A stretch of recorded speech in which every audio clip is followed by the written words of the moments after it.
Good morning, everyone. February begins. It's the 1st of February, just coming up time of recording to 8:30 on a busy day, and I'll be heading to Sandown, but keeping a very close eye on day one of the Dublin Racing Festival. Well, the Surrey National yesterday, we were kind of, I thought we might nick third, but old Major there, he got pulled up in the end, and the horse was never really travelling.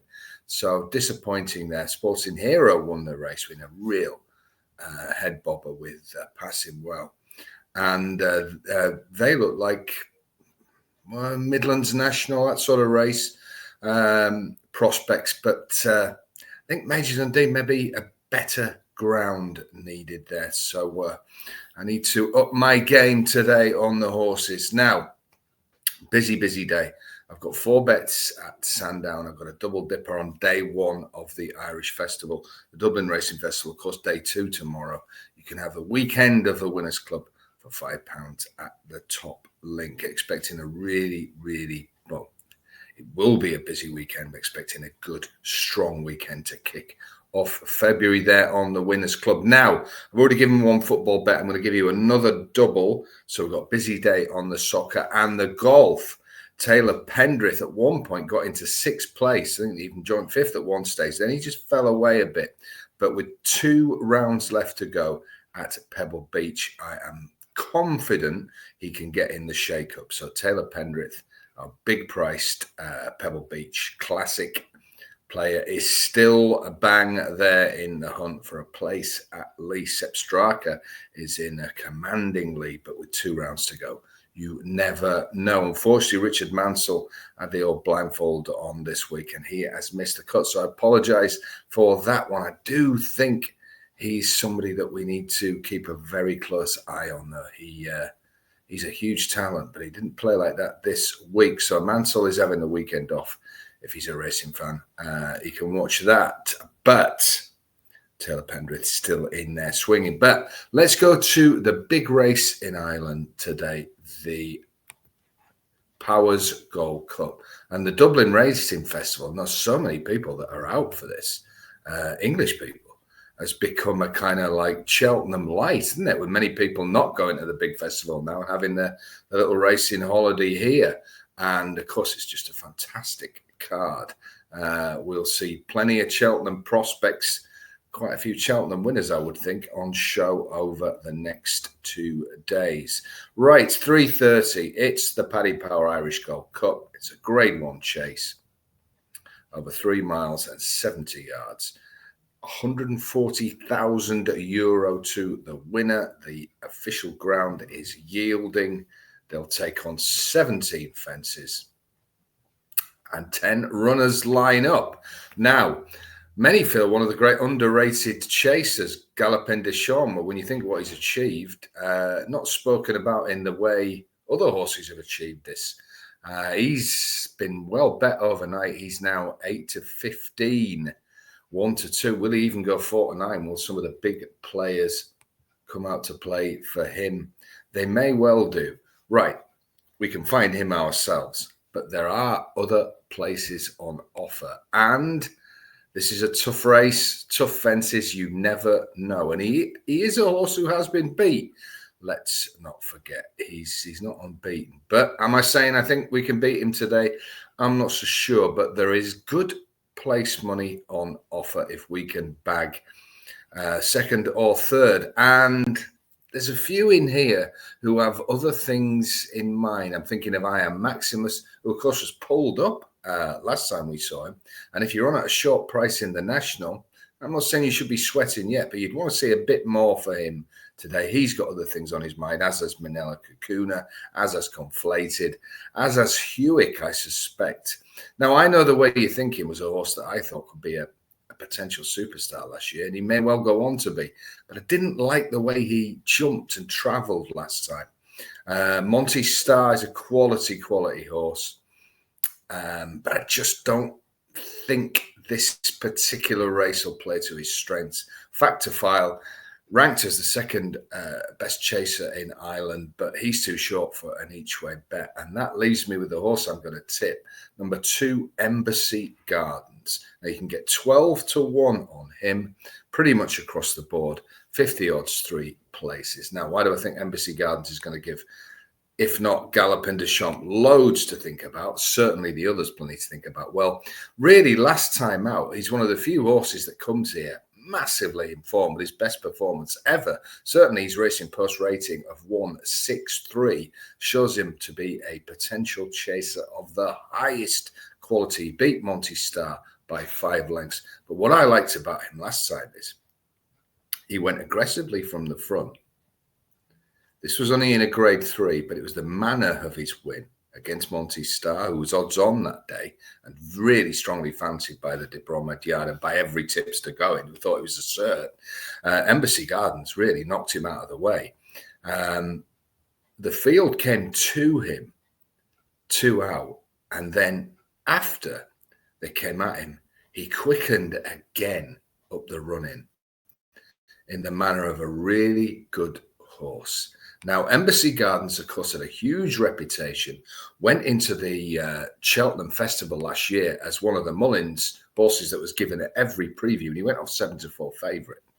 Now, he got beat 17 lengths. It was the National Hunt Challenge, the all amateurs race. He got beat 17 lengths by Corbett's Cross. Now, at the time, people thought that was a huge disappointment. Afterwards, he was treated by the vet, who said he had an irregular heartbeat. So there could have been some reasoning for that. But even if there wasn't, it's turned out to be very, very strong form. Corbett's Cross, we know, he's a top-class chaser, spoken about as going back to the festival this year for Emmett Mullins.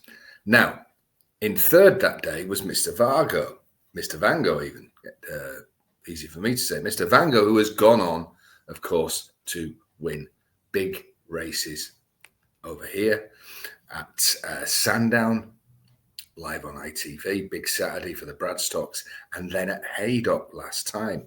So that form is starting to look stronger and stronger and stronger.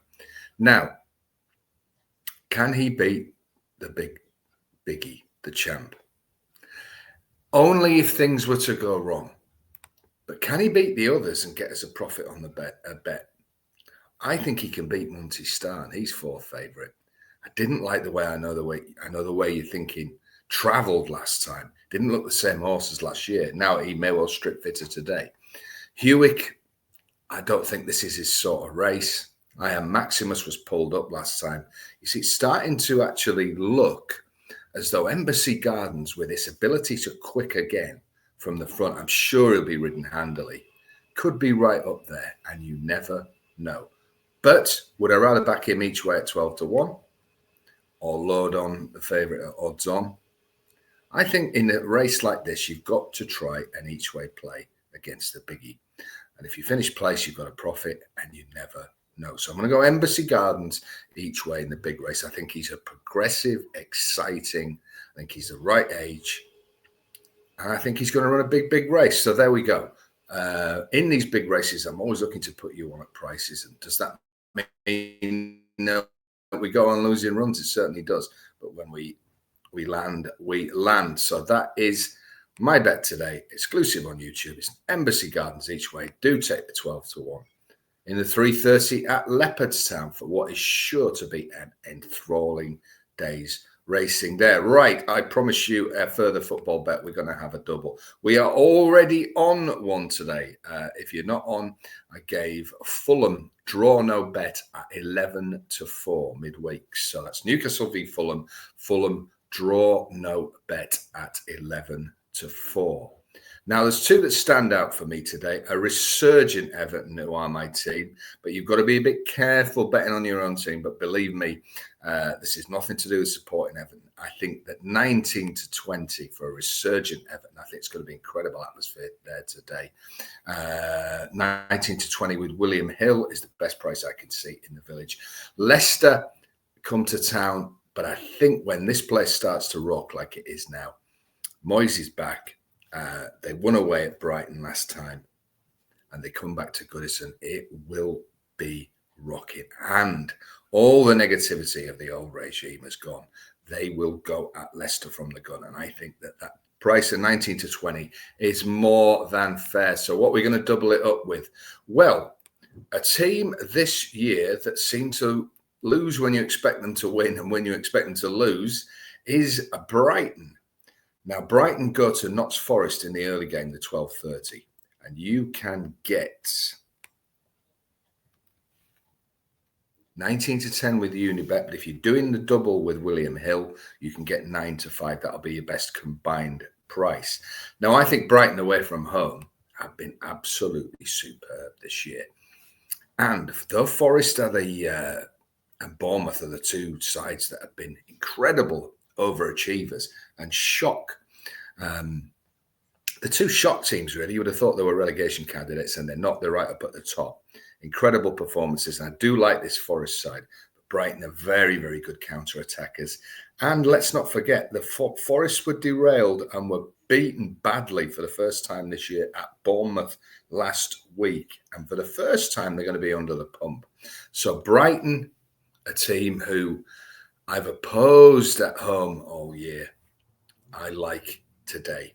And I think that double with Everton is a little bit of a value. So we go 9 to 5, Brighton to win at Forest. And then we double up with Everton, resurgent and fantastic to see, with beating Leicester. Right. I'm sorry, my internet went off slightly there, if you wonder if I've gone into slow motion. Right. Okay. So I shall be back tomorrow morning with another bet from the Dublin Racing Festival. So we've got the football double. You've also got the bet from midweek. And you have Embassy Gardens each way and a huge day at Sandown where I will be. So no doubt we'll see some of you there, but keeping a very close eye on all things Dublin Racing Festival. So whatever you're doing, have a great and peaceful weekend and try and bet some winners and keep smiling. Holding horses.